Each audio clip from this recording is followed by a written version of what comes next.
बिस्मिल्लाहिर्रहमानिर्रहीम। फरमान मुस्तफ़ा सल्लल्लाहु तआला अलैहि वसल्लम जिस दिन बार में मुझ पर 50 बार दूध बाग पड़ेगा, कल क़यामत के दिन मैं उसके साथ मुसहफ़ यानी हाथ मिलाऊँगा। सल्लु अला हबीब। 3 सांस में पानी पीना सुन्नत मुबारक राशिद अतारी मुजरब नुस्खा लेकर पेश खिदमत।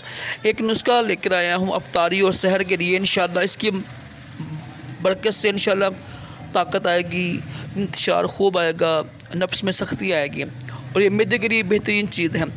देखिए खाली पेट दूध पीना बड़ी अच्छी चीज़ होती है। हम करते हैं कि अफ्तार करते हैं जनाब, वो समोसे पकोड़े हर चीज़ खाना शुरू कर देते हैं।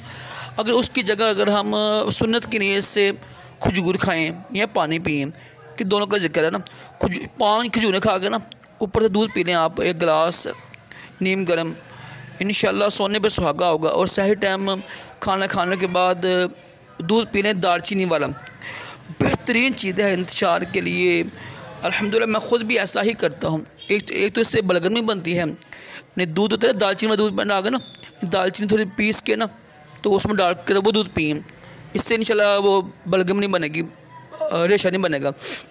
और ये बेहतरीन चीज़ है। खाली पेट दूध पीना ये बड़ा अच्छा होता है और बेहतरीन वक्त भी यही होता है। अफ्तार करें, कोशिश करें, मुश्किल होगा, चले हाफ़ कप का गिलास का लें आप, 5-6 खजूरें खा कर ऊपर दूध पिए, इंशाअल्लाह मनी भी बनेगी, टाइमिंग में इजाफ़ा भी होगा, सूरत-ए-ज़ा का ख़ात्मा भी होगा और सख्ती भी आएगी।